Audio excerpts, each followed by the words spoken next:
नमस्कार दोस्तों, स्वागत आपका हमारे YouTube channel history by Mukesh zone में। दोस्तों आज हम बात करने जा रहे हैं हड़प्पा सभ्यता के या सिंधु सभ्यता के अति महत्वपूर्ण स्थल कालीबंगा सभ्यता के बारे में।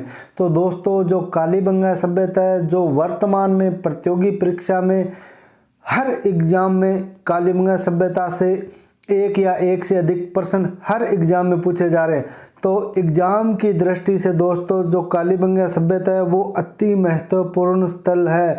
इसकी प्रत्येक संपूर्ण जानकारी, सूक्ष्म से सूक्ष्म जानकारी हमें इसकी प्राप्त होनी जरूरी है, क्योंकि कालीबंगा सभ्यता है, यहाँ से जो अवशेष मिले हैं दोस्तों, इन अवशेषों का अपना एक विशिष्ट स्थान है। क्योंकि यहाँ पर जो अवशेष मिले हैं दोस्तों, ये अवशेष जो हड़प्पा सभ्यता के दूसरे स्थलों से कुछ भिन्न है। इसी कारण है दोस्तों जो प्रतियोगी परीक्षाओं में कालीबंगा सभ्यता से सर्वाधिक प्रश्न पूछे जा रहे हैं।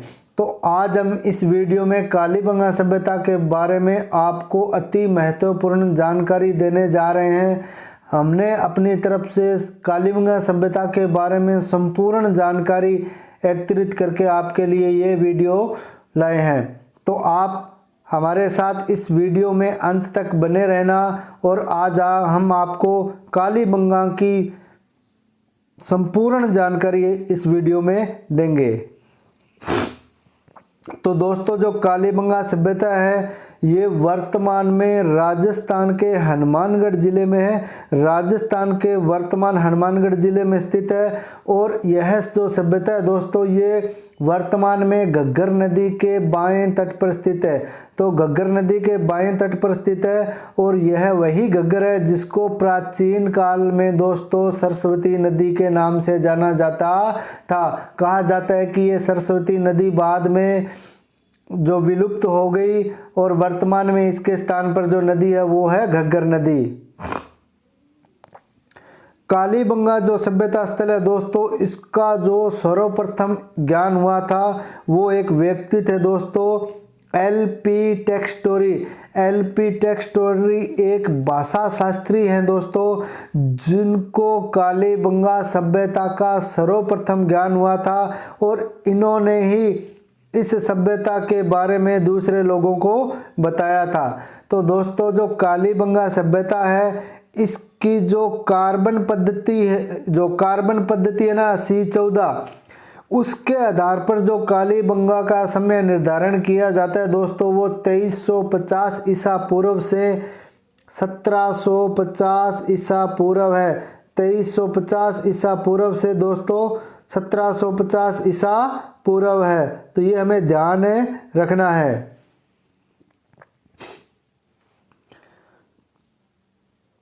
कालीबंगा सभ्यता वर्तमान में राजस्थान के जो हनुमानगढ़ जिला है इसमें है और जो नदी आएगी तो घग्गर नदी आएगी। तो दोस्तों कालीबंगा की खोज किसने की थी? तो कालीबंगा की खोज है दोस्तों वो अमलानंद घोष ने 1952-53 में की थी।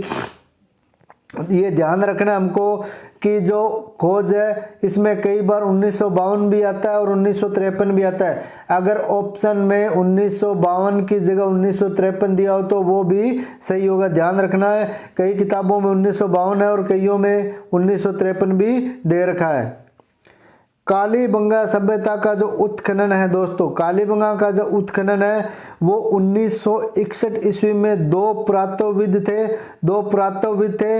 एक थे बीके थापर, बाल कृष्ण थापर और एक थे बी लाल, ब्रजवासी लाल थे दोस्तों। इन्होंने यहाँ पे उत्खनन कार्य करवाया था और यह उत्खनन कार्य 1961 ईस्वी से लेके 1969 तक चला था। तो ये हमें ध्यान रखना है, जो 1961 से लेकर 1971 तक चला था।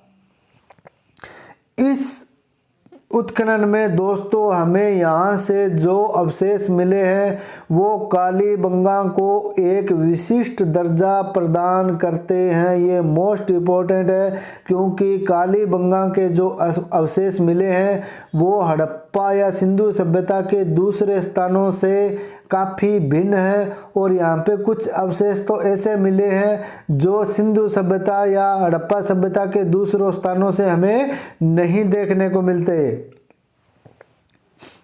यहाँ जो कालीबंगा सभ्यता के अवशेष है दोस्तों, खुदाई के दौरान यहाँ से प्राक हड़प्पा, यहाँ से जो प्राक हड़प्पा है, प्राक हड़प्पा की यानी जो हड़प्पा काल के पहले के भी हमें अवशेष मिले हैं, हड़प्पा काल के पहले के भी हमें अवशेष मिले हैं। और यहाँ से हड़प्पा के बाद भी अवशेष मिले, यानी हड़प्पा के दौरान तो ये स्थल था ही, लेकिन हड़प्पा काल से पहले भी यहाँ पे जो लोग निवास करते थे और हड़प्पा संस्कृति का जब अंत हो चुका था उसके बाद में भी यहाँ पे लोगों के रहने के हमें अवशेष मिले हैं। कालीबंगा सभ्यता से दोस्तों 2 टीलों का उत्खनन किया गया है। कितने टीलों का उत्खनन किया गया है?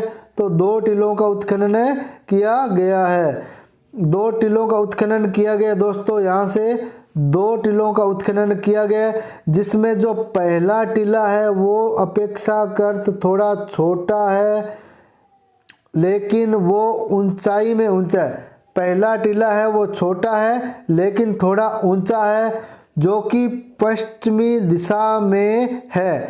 और जो दूसरा टीला है दोस्तों, वो है अपेक्षाकृत छोटा है लेकिन थोड़ा नीचा है, यानी है थोड़ा बड़ा लेकिन है कैसा, थोड़ा नीचा है। तो दोस्तों ये मोस्ट इम्पोर्टेंट है, ध्यान रखना कि हड़प्पा सभ्यता, कालीबंगा सभ्यता के जो दोनों टीले हैं वो दोनों के दोनों ही रक्षा प्राचीर से घिरे हुए थे, यानी दोनों टीले अलग अलग परकोटे से घिरे हुए हैं, यानी दोनों टीलों को बाहरी आक्रमणों से या जानवरों से बचाने के लिए दोनों के जो टीले हैं उनके अलग अलग परकोटे थे। और दोनों टीलों को जो उत्खनन हुआ यहाँ से हमें 5 सांस्कृतिक युग के स्तर मिले। मोस्ट इम्पोर्टेंट है दोस्तों, कई बार परीक्षा में सीधा ही पूछा जाता है कि कालीबंगा सभ्यता से हमें कितने सांस्कृतिक स्तर मिले हैं, 5, 4, 7, 2। तो हमें यहाँ से 5 जो स्तर है उनकी बारे में जानकारी मिली है। जो 5 स्थल है उनके बारे में यहाँ से हमें जानकारी प्राप्त होती है।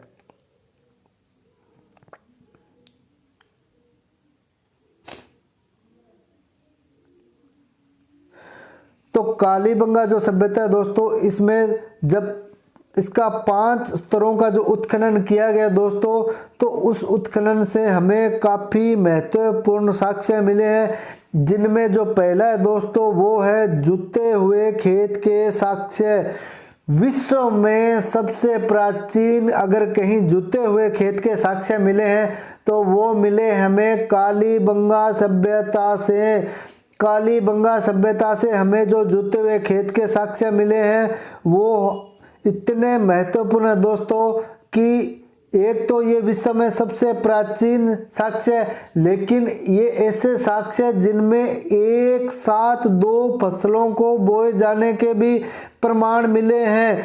यानी कालीबंगा सभ्यता से एक साथ 2 फसलों को बोया जाता था, और वो बोने की जो प्रक्रिया थी दोस्तों वो ग्रिड पैटर्न पे आधारित थी। यानी कि यहाँ से जो खेत थे वहाँ पे एक साथ 2 फसलें बोई जाती थी, और ये फसलें एक दूसरे को आड़ी तिरछी इकाइयों में काटती थी।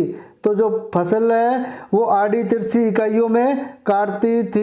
ये जो अवशेष मिले खेत के, वो जो यहाँ पे खेत की जो फसलें बोई जाती थी उनका जो प्रमाण मिला उसमें ऐसी धारियां मिली हैं जिसमें एक साथ 2 फसलों बोए जाने के साक्ष्य मिलते हैं। यहाँ चना और सरसों, और अनुमान लगाया जाता है कि गेहूं और जौ, या तो चना और सरसों या गेहूं या जौ एक साथ बोए जाते थे। दोस्तों हमें 7 आयताकार हवन कुंड या अग्नि कुंड के साक्ष्य मिले हैं। मोस्ट इम्पोर्टेंट है, ये प्रतियोगी परीक्षाओं में कई बार रिपीट प्रश्न हो चुका है कि अग्नि कुंड या हवन कुंड के साक्ष्य कहाँ से मिले हैं, तो कालीबंगा से मिले हैं। और हवन कुंड या अग्नि कुंड थे वो कैसी थी, तो आयताकार थी। 7 आयताकार हवन या अग्नि कुंड के साक्ष्य मिले हैं। मोस्ट इम्पोर्टेंट दोस्तों, कालीबंगा से बेलनाकार मोहर के साक्ष्य मिले हैं। कालीबंगा से हमें बेलनाकार मोहर के साक्ष्य मिले हैं। जो कालीबंगा सभ्यता दोस्तों, यहाँ से हमें बेलनाकार मोहर के साक्ष्य मिले हैं। और ये जो बेलनाकार मोहर थी दोस्तों, ये हड़प्पा सभ्यता की एक समकालीन सभ्यता थी। मेसोपोटामिया से में भी ऐसी ही बेलनाकार मोहरों का प्रचलन था। तो जो उत्खनन करता है, जो पुरातात्विक है, वो ऐसा अनुमान लगाते हैं कि जो कालीबंगा के लोग थे, इनका जो व्यापार था वो कहाँ था, मेसोपोटामिया के साथ भी था। ये हमें ध्यान रखना है। मेसोपोटामिया जो सभ्यता थी, इसके साथ भी इनका व्यापार था, क्योंकि कालीबंगा और मेसोपोटामिया सभ्यता में एक जैसी मोहरें मिली है। और ये मोहरें कैसी थी, तो बेलनाकार मोहरें थी।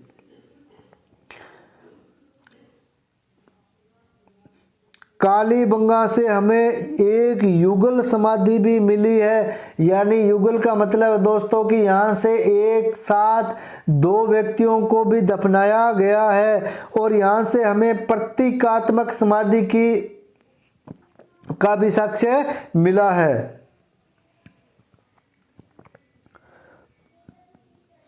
जो सिंधु सभ्यता के या हड़प्पा सभ्यता के जो महत्वपूर्ण स्थल है दोस्तों, जैसे हड़प्पा, मोहनजोदड़ो, कालीबंगा, इन तीनों में एक जैसी नगर योजना थी। ये स्थल है, इनमें तीनों में एक जैसी नगर योजना थी। और यहाँ पर जो कालीबंगा है, यहाँ पर जो नगर था या जो गांव था, वो हड़प्पा और मोहनजोदड़ो की अपेक्षा कच्ची ईंटों से बना था। मोस्ट इम्पोर्टेंट है, क्योंकि हड़प्पा और मोहनजोदड़ो दोनों से हमें जो मकान है वो हमें पक्की ईंटों के साक्ष्य मिले वहाँ से। लेकिन कालीबंगा से जो नगर योजना बनी हुई है या मकान बने हुए हैं, वो कच्ची ईंटों से बने हुए हैं। तो कालीबंगा को कच्ची ईंटों से निर्मित होने के कारण इसको दीनहीन बस्ती भी कहा गया है। तो कालीबंगा को दीनहीन बस्ती भी कहा गया है। इसकी जो नगर योजना थी वो तो किसके जैसी थी, हड़प्पा और मोहनजोदड़ो जैसी थी। लेकिन यहाँ के जो मकान है वो किसके बने हुए थे, कच्ची ईंटों के बने हुए थे। कालीबंगा से हमें नाली के साक्ष्य भी मिले हैं। कालीबंगा से हमें नाली के साक्ष्य भी मिले हैं। लेकिन दोस्तों, हड़प्पा सभ्यता की जो मुख्य विशेषता थी वो थी जल निकास प्रणाली। यानी यहाँ के जो नगर थे उनमें आज के नगरों की तरह जो नगर का शहर का जल था उसको शहर से बाहर निकालने के लिए नालियों की व्यवस्था की गई थी। लेकिन हमें कालीबंगा से नालियों का अभाव मिला है। मोस्ट इम्पोर्टेंट है, कालीबंगा से नालियों का अभाव मिला है। कालीबंगा से हमें केवल एक लकड़ी की नाली के साक्ष्य मिला है। मोस्ट इम्पोर्टेंट कि कालीबंगा से जो जल निकास प्रणाली है उसका तो जो नालियों की व्यवस्था उसका अभाव है। लेकिन हमें यहाँ से एक केवल लकड़ी की नाली के साक्ष्य मिले हैं। जो लकड़ी की नाली के साक्ष्य है वो कहाँ से मिले हैं, तो हमें कालीबंगा से मिले हैं। मोस्ट इम्पोर्टेंट है, इसको मोस्ट में लगा लेना।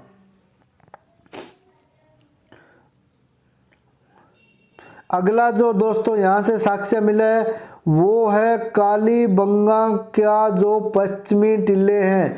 यानी लगभग हड़प्पा सभ्यता में जो टीले मिले हैं वो पश्चिमी क्षेत्र में ही मिले हैं। और इन टीलों में कालीबंगा के जो टीले मिले हैं पश्चिम में, इनमें 2 पृथक टीले मिले, यानी सभी सभ्यताओं में लगभग एक टीला मिला, लेकिन कालीबंगा में पश्चिम में 2 टीले मिले और दोनों अलग अलग हैं।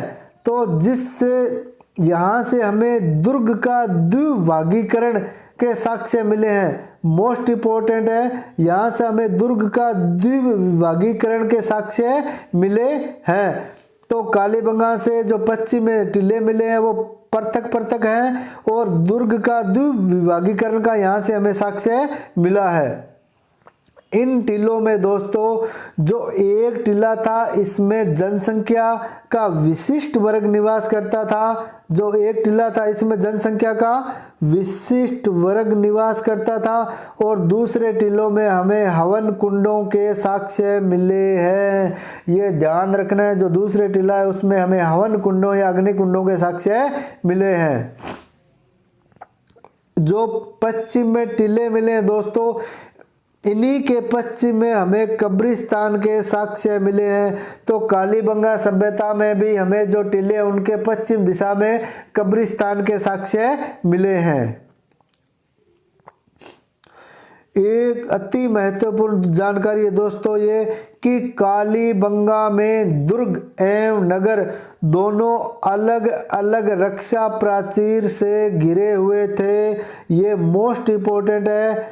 कालीबंगा में जो नगर था और जो दुर्ग था दोनों अलग अलग प्रकोटों से घिरे हुए हैं, यानी जो राजा लोग या पुरोहित लोग रहते थे उनका जो प्रकोटा था, जो दुर्ग था उसकी सुरक्षा के लिए प्रकोटा अलग था और जो सामान्य जन लोग थे उनकी सुरक्षा के लिए जो प्रकोटा वो अलग था। तो ये हमें ध्यान रखना है कि यहाँ का दुर्ग व नगर दोनों अलग अलग रक्षा प्राचीर से घिरे हुए थे।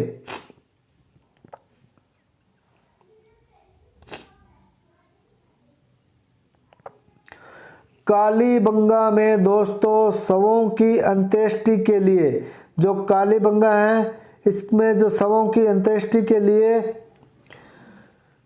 3 विधियां थी। यहाँ से हमें जो व्यक्ति की मृत्यु होने के बाद जब उसकी अंतिम अंत्येष्टि की जाती थी इसकी 3 रूप से जानकारी मिलती है। एक तो पूर्ण समाधिकरण, यानी व्यक्ति को मृत्यु के बाद में सीधा समाधि दी जाती थी। एक आंशिक समाधिकरण, यानी उसके कुछ अवशेषों को समाधि दी जाती थी। और एक हमें यहाँ से दाह संस्कार के प्रमाण भी मिले हैं, यानी यहाँ से व्यक्ति की मृत्यु के बाद में उसका दाह संस्कार भी किया जाता था। ये मोस्ट इम्पोर्टेंट है दोस्तों। एक अगला है दोस्तों अलंकृत ईंट। कालीबंगा सभ्यता सिंधु घाटी सभ्यता का एकमात्र स्थल है जहां से अलंकृत ईंट का साक्ष्य मिला है। यह अलंकृत ईंट है जो कालीबंगा सभ्यता के मकानों के फर्श में मिली है।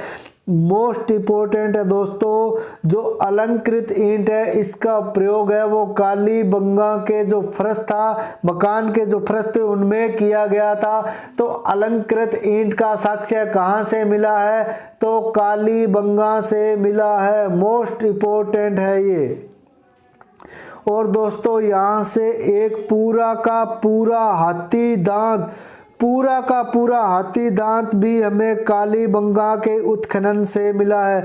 यानी कालीबंगा सभ्यता से हमें हाथी दांत का प्रमाण भी मिला है। वो भी कैसा? पूरा का पूरा हाथी दांत यहाँ से मिला है। इसके अलावा दोस्तों यहाँ से बेलनाकार मोहर, क्यों मैंने आपको पहले भी बता दिया था कि जो बेलनाकार मोहर है वो मेसोपोटामिया सभ्यता में प्रचलित थी, जिसके साक्ष्य हमें कालीबंगा से भी देखने को मिलते हैं। ईंटों से निर्मित चबूतरे, यह प्रश्न भी काफी परीक्षाओं में पूछा जा चुका है कि ईंटों से निर्मित चबूतरे कहाँ से मिले हैं। तो दोस्तों कालीबंगा से मिले हैं। और ऊंट की अस्थियां मोस्ट इंपॉर्टेंट है दोस्तों, जो ऊंट की अस्थियां हैं ये भी हमें कालीबंगा से देखने को मिलती है, यानी ऊंट की अस्थियां भी कालीबंगा में मिलती है। और वर्तमान में भी दोस्तों इस क्षेत्र में ऊंट है वो खूब पाए जाते हैं। खिलौने, गाड़ी एवं पहिए के साक्ष्य भी यहाँ से हमें मिले हैं, यानी मिट्टी की खिलौनी गाड़ी मिली है और पहिए के साक्ष्य भी मिले हैं। और दोस्तों यहाँ से हमें तांबे की आक्रामक मुद्रा में एक वृषभ बैल की मूर्ति मिली है। और यहाँ से सील बट्टा के साक्ष्य भी मिले हैं। ध्यान रखना है, तो आक्रामक तांबे की आक्रामक मुद्रा में वृषभ मूर्ति और सील बट्टे के साक्ष्य भी हमें यहाँ से मिले हैं।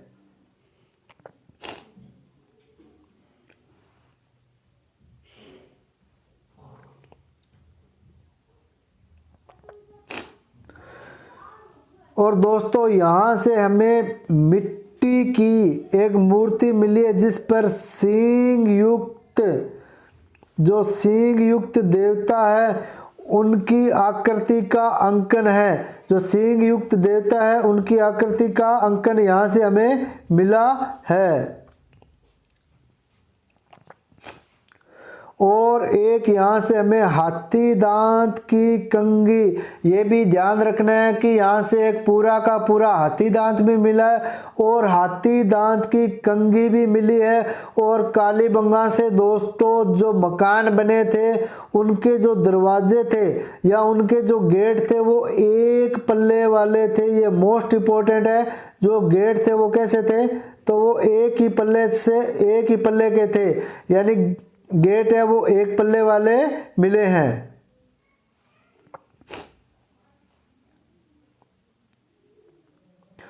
और दोस्तों जो कालीबंगा सभ्यता है यहाँ से हमें अनेक घरों में अपने अपने कुएं मिले हैं। इसको ध्यान रखना, क्या मिले हैं, तो अपने अपने अनेक घरों में कुएं मिले हैं। यानी यहाँ के जो लोग थे उनके लगभग घरों में क्या बने हुए थे, खुद के उनके पानी की व्यवस्था के लिए कुएं थे। और इस सभ्यता की मोस्ट इम्पोर्टेंट जानकारी दोस्तों, कालीबंगा से मातर देवी की कोई मूर्ति नहीं मिली। मोस्ट इम्पोर्टेंट है दोस्तों, सिंधु घाटी सभ्यता या हड़प्पा सभ्यता में हमें मातर देवी की मूर्तियां खूब मिली है, लेकिन कालीबंगा से मातर देवी की कोई भी मूर्ति नहीं मिली है। ये अति महत्वपूर्ण है। कई बार सीधा सा पूछ लिया जाता है कि इसमें से कौन सी विशेषता कालीबंगा की नहीं थी, जैसे ऊंट की अस्थियां, अलंकृत ईंट या मातर देवी की मूर्ति। तो हमें ध्यान रखना है ऊंट की अस्थियां और अलंकृत ईंट यहाँ से मिली थी, लेकिन मातर देवी की मूर्तियों का हमें यहाँ से कोई साक्ष्य नहीं मिला या यहाँ से अभाव है। और दोस्तों कालीबंगा से हमें खोपड़ी के शल्य चिकित्सा के भी प्रमाण मिले हैं। तो ये हमें ध्यान रखना है दोस्तों कि जो खोपड़ी के शल्य चिकित्सा के प्रमाण है वो सिंधु घाटी में दो जगह से मिले हैं, एक कालीबंगा है और एक है लोथल। एक कालीबंगा है और दूसरा जो स्थल है लोथल, यानी लोथल और कालीबंगा से हमें खोपड़ी के शल्य चिकित्सा के प्रमाण मिले हैं। तो ये ध्यान रखना है दोस्तों, लोथल से भी मिले हैं लेकिन हमें कालीबंगा से भी खोपड़ी मिली है, जिसमें खोपड़ी में क्या थे, छिद्र थे, जिससे जो उत्खनन करता थे उन्होंने अनुमान लगाया कि यहाँ से खोपड़ी के शल्य चिकित्सा की व्यवस्था भी थी। और दोस्तों कालीबंगा से जो मुहरें मिली है उन पर पशु बलि के प्रमाण मिले हैं, यानी यहाँ के लोग हैं जो पशु बलि भी देते थे, यानी यहाँ पे हमें पशु बलि के प्रमाण मिले हैं। ये मोस्ट इम्पोर्टेंट है, कई बार पूछ लिया जाता है कि कालीबंगा की विशेषता थी या कालीबंगा से हमें इसके प्रमाण मिले या नहीं। तो कालीबंगा से हमें पशु बलि के प्रमाण भी मिले हैं और कालीबंगा से हमें चावल का साक्ष्य भी मिला है दोस्तों, मिट्टी का पैमाना भी मिला है, ये ध्यान रखना है। कालीबंगा से हमें चावल का साक्ष्य मिला है और मिट्टी का एक पैमाना भी मिला है। कालीबंगा से बेलनाकार तंदूर मिले हैं, मोस्ट इम्पोर्टेंट है दोस्तों। ये कालीबंगा सभ्यता है उसमें बेलनाकार मोहर भी मिली है, बेलनाकार तंदूर भी मिले हैं। तो जो बेलनाकार तंदूर है वो कहाँ से मिले? तो कालीबंगा से मिले। वर्तमान समय में भी इस क्षेत्र में दोस्तों हमें बेलनाकार तंदूर देखने को मिलते हैं, यानी जो हड़प्पा सभ्यता के समय कालीबंगा के लोग थे उस समय भी उनमें बेलनाकार तंदूर के साक्ष्य थे मिले हैं और वर्तमान क्षेत्र में भी इस तंदूर के साक्ष्य हमें मिलते हैं। और पहले भी यहाँ से ऊंट की अस्थियां मिली है और वर्तमान में भी इस क्षेत्र में खूब ऊंट पाए जाते हैं। तो ये हमें कुछ ऐसी बातें हैं जिनका ध्यान रखना है, जो पहले भी विद्यमान थी आज भी विद्यमान है। मोस्ट इम्पोर्टेंट है दोस्तों, कालीबंगा से भूकंप के साक्ष्य भी मिले हैं। यह प्रश्न लगभग पता नहीं कितनी बार प्रतियोगी परीक्षाओं में रिपीट हो चुका है कि भूकंप के साक्ष्य कहाँ से मिले हैं, कहाँ से मिले हैं। तो हमें कालीबंगा सभ्यता में भूकंप के साक्ष्य मिले हैं। इसका प्रमाण कैसे मिला दोस्तों? तो यहाँ की जो कालीबंगा का जो उत्खनन हुआ तो यहाँ के जो मिट्टी के मकानों को जब उत्खननकर्ताओं ने खोज की तो उन मकानों में की दीवारों में दरारें पड़ी हुई थी। क्या पड़ी हुई थी? दरारें। उन दरारों के आधार पर जो पुरातत्वविद थे, जो खोजकर्ता थे, उत्खननकर्ता थे, उन्होंने अनुमान लगाया कि कालीबंगा में भूकंप भी आया था और उसी भूकंप के कारण शायद इन जो मकान थे उनमें क्या आई है? दरारें आई है। तो ध्यान रखना है, भूकंप के साक्ष्य हमें कालीबंगा से देखने को मिलते हैं और हमें कालीबंगा सभ्यता का जो विनाश है वो भी भूकंप से भी कई जो पुरातत्वविद है वो मानते हैं और कई इसके जो सरस्वती नदी के सूखने के कारण भी इसका विनाश है मानते हैं।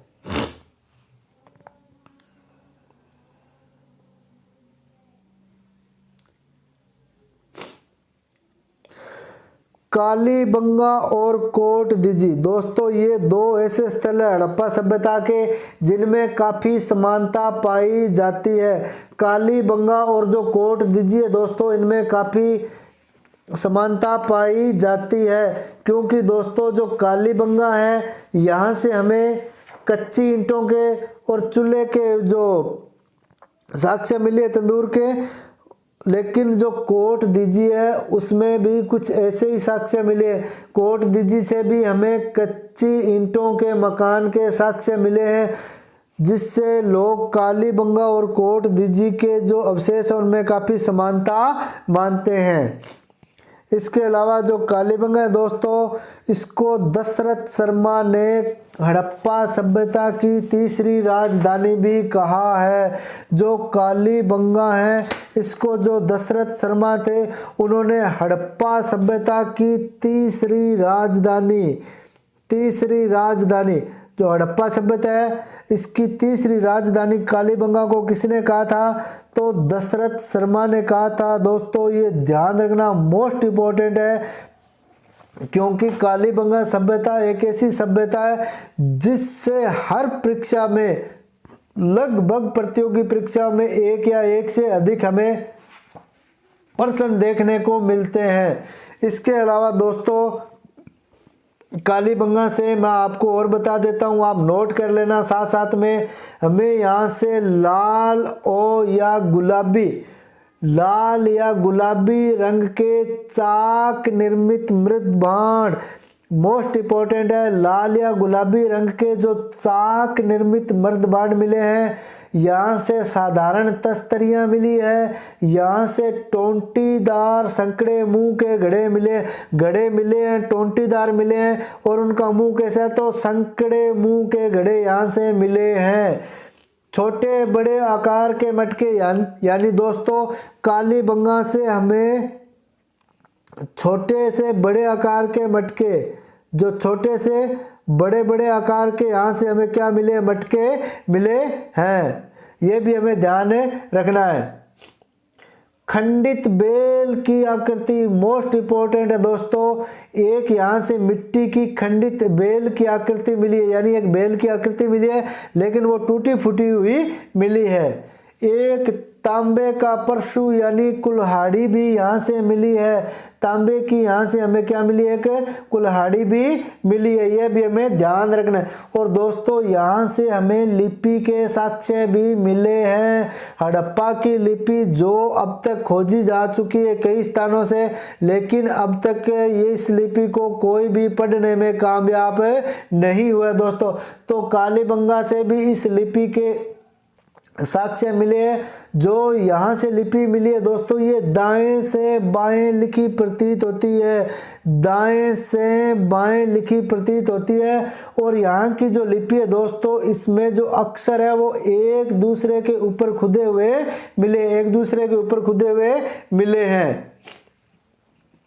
और दोस्तों कालीबंगा में राज्य सरकार ने यहाँ से जो प्राप्त अवशेष है उनके संरक्षण हेतु कालीबंगा में एक संग्रहालय की भी स्थापना कर दी है। वर्तमान में इस संग्रहालय में कालीबंगा से संबंधित जो कालीबंगा के उत्खनन से हमें जितने भी साक्ष्य मिले थे उनको देखा जा सकता है इस संग्रहालय में।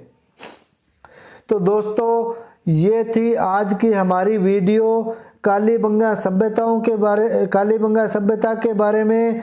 इस सभ्यता के बारे में हमने हमारी तरफ से लगभग संपूर्ण जानकारी आपको देने का प्रयास किया है।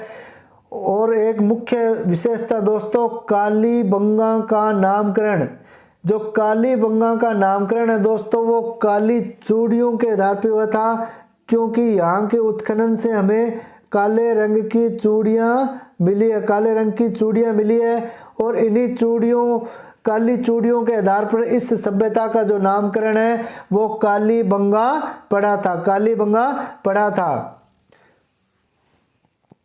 तो दोस्तों आज की वीडियो में इतना ही। अगर आपको हमारी ये वीडियो अच्छी लगे तो हमें कमेंट बॉक्स में ज़रूर बताएं, और आगे भी हमारी वीडियो को देखने के लिए हमारे चैनल को ज्वाइन कर लें। धन्यवाद।